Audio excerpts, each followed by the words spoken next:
افسوسناک بات یہ ہے کہ اس خوشی کی وجہ بیٹی کی پیدائش سے زیادہ جسم فروشی کی وہ صدیوں پرانی روایت ہے جس کے لیے ہینا کو استعمال کیا جانا تھا۔ ہینا کا تعلق انڈین ریاست مدھیہ پردیش کے دور دراز علاقے میں رہنے والی بیچارہ برادری سے ہے۔ یہاں صدیوں سے خاندان کی سب سے بڑی بیٹی کو 10 سے 12 سال کی عمر کے درمیان جسم فروشی پر مجبور کیا جاتا ہے۔ جب وہ بڑی ہو جاتی ہے تو اس کی چھوٹی بہن اس کی جگہ لے لیتی ہے اور یہ روایت نسل در نسل چلتی آ رہی ہے، اور اس برادری کے مرد زیادہ تر ان لڑکیوں کی کمائی پر ہی پلتے ہیں۔ کبھی کبھی تو لڑکیوں کے والد یا بھائی ان کی دلالی بھی کرتے ہیں، حتیٰ کہ یہاں پر شادیاں بھی مختلف انداز سے کی جاتی ہیں۔ دلہن کا خاندان اپنی بیٹی کی قیمت لگاتا ہے جو لڑکے کو ادا کرنی ہوتی ہے۔ اسے جہیز کا الٹ سمجھا جاتا ہے۔ ہینا کو پیدائش سے ایسی زندگی کے لیے تیار کیا گیا اور بچپن میں ہی کام پر لگا دیا گیا۔ ہینا نے کہا کہ میں صرف 15 سال کی تھی جب مجھ سے زبردستی یہ کام کروایا گیا۔ مجھے اپنی پڑھائی چھوڑ کر اپنی نانی کے نقشے قدم پر چلنا پڑا۔ ہر روز اس نے بہت سے گاہکوں کے لیے کام کیا، جس میں امیر دیہاتیوں سے لے کر ٹرک ڈرائیور تک شامل تھے۔ 18 سال کی عمر تک مجھے احساس ہونا شروع ہوا کہ یہ سب کتنا غلط ہے اور مجھے غصہ آنے لگا، لیکن میرے پاس کوئی چارہ نہیں تھا۔ میرا خاندان گزارا کیسے کرتا، کیونکہ یہاں لوگ اپنی مالی حالت بہتر کرنے کے لیے گھر کی خواتین پر ہی انحصار کرتے ہیں۔ دوستو، اس پیشے میں دھکیلی جانے والی ہر 3 میں سے ایک لڑکی نابالغ ہوتی ہے۔ بیچارہ برادری پہلے ایک خانہ بدوش قبیلہ تھا جو آج مدھیہ پردیش کے 3 اضلاع میں رہتا ہے۔ ان کا بسیرا زیادہ تر دیہاتی علاقوں میں سڑک کنارے ہوتا ہے جہاں ٹرک ڈرائیور رکتے ہیں۔ ان کم سے لڑکیوں کو کھلواڑی کہا جاتا ہے، جس کا مطلب ہے کھیلنے والی۔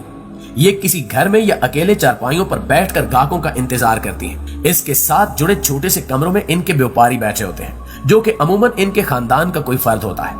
وہ ڈرائیوروں کے ساتھ سودا طے کرتے ہیں جو تقریباً 100 سے 200 انڈین روپے کے درمیان ہوتا ہے۔ مقامی لوگ بتاتے ہیں کہ کنواری لڑکی کی سب سے زیادہ قیمت لگتی ہے جو 5000 روپے تک ہو سکتی ہے۔ ہینا اپنا وقت یاد کرتے ہوئے بتاتی ہے کہ ہر روز تقریباً 4 سے 5 آدمی دن کے وقت آتے تھے۔ رات کو ہم کسی ہوٹل یا کوئی اور قریبی جگہ جاتے تھے۔ ہینا کا کہنا تھا کہ بیماری لگنے کا خطرہ ہمیشہ ہوتا تھا۔ اس معاملے پر انڈین اخبار دی ہندوز نے سن 2000 میں ایک رپورٹ شائع کی تھی، جس کے مطابق اس برادری کے 5500 افراد کے خون کے نمونوں میں سے 15% HIV پازیٹیو نکلے۔ ان کھلواڑیوں میں سے اکثر عورتیں حاملہ ہو کر بچوں کو جنم بھی دیتی ہیں۔ خود ہینا کے ہاں اس پیشے میں داخل ہونے کے بعد ایک لڑکی پیدا ہوئی۔ بہت لڑکیاں حاملہ ہو جاتی ہیں، تاہم ان کو کام جاری رکھنا پڑتا ہے۔ ان کو بچے کی دیکھ بھال کرنے کے لیے زیادہ پیسے کمانے پڑتے ہیں۔ جسم فروش ہونے کا مطلب یہ بھی ہے کہ یہ لڑکیاں اس برادری میں کسی آدمی سے شادی نہیں کر سکتی۔ ہینا نے بالآخر ایک مقامی غیر سرکاری ادارے کی مدد سے نجات پائی۔ ان کے مطابق صرف وہ لڑکی اس مشکل کو سمجھ سکتی ہے جو اس گھناؤنے عمل سے گزری ہو۔ ہینا کا کہنا ہے کہ مجھے پتا ہے کہ یہ کیسا محسوس ہوتا ہے اور میں اس کے خاتمے میں مدد کرنا چاہتی ہوں۔ ناظرین گرامی، اس کے علاوہ بیچاری قبیلے کی سماجی روایات کی ابتدا سے متعلق کئی کہانیاں مشہور ہیں۔ ایک کے مطابق بتایا جاتا ہے کہ ہر جگہ اجنبی ہونے کی وجہ سے اس خانہ بدوش قبیلے کو پیسے کمانے میں دشواری ہوئی، تو انہوں نے اپنی غربت سے نجات کے لیے یہ طریقہ اپنا لیا۔ اس برادری میں تقریباً 3300 لوگ ہیں، جن میں کم از کم 65% خواتین ہیں۔ خواتین کی اتنی تعداد ہونے کی ایک وجہ ان علاقوں میں کم سے لڑکیوں کی سمگلنگ بھی ہے۔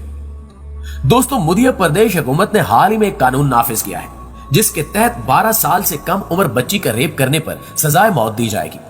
اس برادری کے چند جوان روایت کی خلاف ورزی کرتے ہوئے نوکریاں ڈھونڈ رہے ہیں اور تعلیم مکمل کر رہے ہیں۔ انہیں کچھ مقامی تنظیموں کی جانب سے امداد بھی مل رہی ہے۔ پیسے لے کر جسم فروشی کرنا دنیا کا سب سے قدیم پیشہ مانا جاتا ہے۔ یوں تو دنیا کی ہر تہذیب رکھنے والی عورتیں اس پیشے سے وابستہ رہی ہیں، لیکن جسم فروشی کے اس کاروبار کو جو عروج اور استحکام رومن امپائر میں حاصل ہوا وہ دنیا کی کسی اور تہذیب میں دیکھنے کو نہیں ملتا۔ اس بدکار پیشے کو باقاعدہ سلطنت روم کی سرپرستی حاصل تھی۔ رومی حکومت نے اپنے ملک میں بسنے والی بازاری عورتوں پر ایک بھاری ٹیکس لگا رکھا تھا، جو کہ شاہی خزانے میں سے ایک بڑی رقم بنتی تھی۔ جسم فروشی رومن معاشرے میں اس حد تک سرایت کر چکی تھی کہ وہ روزمرہ زندگی کے ہر شعبے میں نظر آتی تھی۔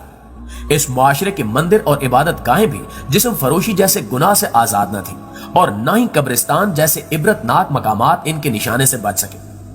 قدیم روم میں ہزاروں کی تعداد میں ایسی لڑکیاں موجود تھیں جنہوں نے حکومتی سطح پر خود کو بطور جسم فروش عورت رجسٹر کروایا ہوا تھا، اور یہ لڑکیاں اپنی کمائی کا 30واں حصہ رومن حکومت کو دینے کی پابند تھیں۔ ان جسم فروش لڑکیوں میں غلام لڑکیاں اور کنیزیں شامل نہیں تھیں، بلکہ یہ آزاد رومن عورتیں تھیں جو اپنا گزر بسر کرنے کے لیے اس عمل بد کو انجام دیتی تھیں۔ یعنی کہ سرپرست باپ، بھائی یا شوہر وغیرہ پیسوں کی لالچ میں